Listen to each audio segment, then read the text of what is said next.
भाई अगर आपको लगता है कि एसआरएच की बैटिंग लाइनअप देखकर गेंदबाज अपनी हालत को देख करके रोते होंगे तो आप बिल्कुल सही थे, लेकिन हर बार यही कारनामा दोहराया जाए ये थोड़ा अनिश्चित सा होता है। लखनऊ की बॉलिंग को सब हल्के में ले रहे हैं क्योंकि जिस टीम का पहला ओवर डालने खुद लॉर्ड शार्दुल आते हो, उस टीम की मेन बॉलिंग लाइनअप का क्या हाल है इसका अंदाजा लगाना कोई मुश्किल काम नहीं है। 30 करोड़ के बॉलर बाहर बैठे हैं, 5 से 6 करोड़ वाले अंदर खेल रहे हैं। इसके बावजूद लखनऊ ने हैदराबाद को 17वें ओवर्स में ही सल्टा दी। खैर, हैदराबाद को उन्हीं के घर में हराकर लखनऊ का बिलीफ 7वें आसमान पर होगा। जो काम हेड करते हैं वही काम पूरन ने करके सारा पिछला हिसाब किताब चुकता कर दिया है। तो करते हैं इस मैच का रिव्यू विथ एंटरटेनमेंट टोच। हैदराबाद से पूरी आईपीएल टीम खौफ खा रही है। ऐसे में लखनऊ ने टॉस जीता, पहले बॉलिंग चुनी और फिर ऐसा धमाल मचाया कि हैदराबाद की बैटिंग देख करके लगा कि क्या ये वही टीम है जो 300 का सपना देख रही थी। लखनऊ के लिए पिछले मैच की खोज रहे शार्दुल ठाकुर ने अपना पहला ओवर सधा हुआ डाला। भाई ये वही शार्दुल हैं जो अनसोल्ड रह गए थे,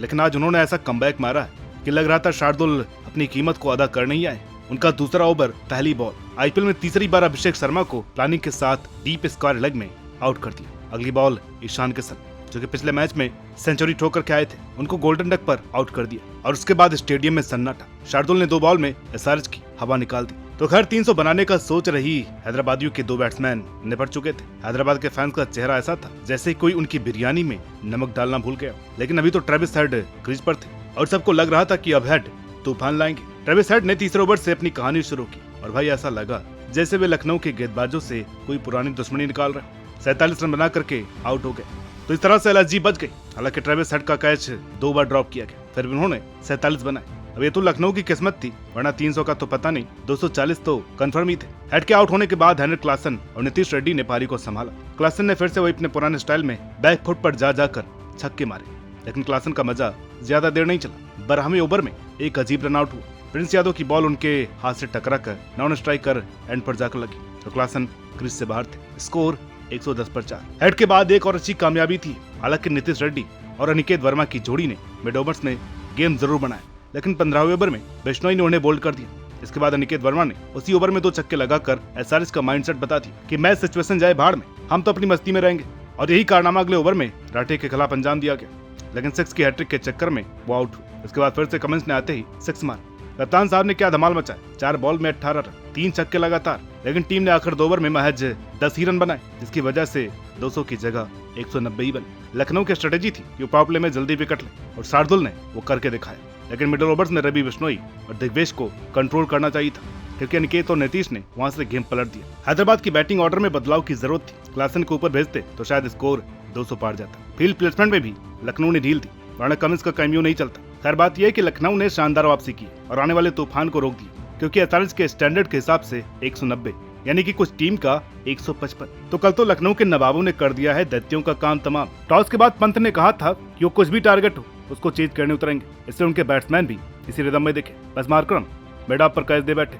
इसके बाद पूरन ने वही किया जो पिछली बार हेड ने किया था। तीसरे से लेकर के 8वें ओवर तक लखनऊ ने 97 रन बनाए, यानी फुल ऑन इस मोड के मॉडरेटर थे निक्की भी। एक वक्त उनका स्ट्राइक रेट 300 से ऊपर था। इस बंदे ने तो गेंदबाजों की ऐसी धुनाई शुरू की कि लगा वो अकेले मैच खत्म कर देगा। पहले ओवर से ही छक्के चौके और पावर प्ले खत्म होते होते लखनऊ का स्कोर था 77 पर 1। मिचेल मार्श भी पीछे नहीं रहे। जंपा के अगले ओवर में बैक टू बैक छक्के जड़ दिए। स्कोर बोर्ड टिक टिक चल रहा था और हैदराबाद के फैंस की बीपी बढ़ रही थी, लेकिन ये तूफान ज्यादा देर नहीं चला। पैट कमिंस ने कप्तानी का जलवा दिखाया और 9वें ओवर में पूरन को एलबीडब्ल्यू आउट कर दिया। पूरन ने 26 बॉल में 70 रन ठोके, 6 छक्कों के साथ। पूरन के आउट होने के बाद सबको लगा जब लखनऊ की गाड़ी पटरी से उतर जाएगी, लेकिन मिचेल मार्श ने हार नहीं मानी और फिर आए कप्तान ऋषभ पंत। उन्होंने सिमरजीत को 1 सिक्स लगाकर कुछ हिंट जरूर दी, अपनी फॉर्म की वापसी की।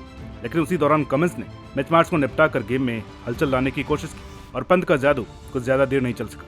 हर्षल पटेल की एक फुल टॉस पर उन्होंने ऐसा बेकार शॉट खेला कि शमी को थर्ड पर कैच थमा दिया और चौथी बार हर्षल को अपना विकेट थमा बैठे।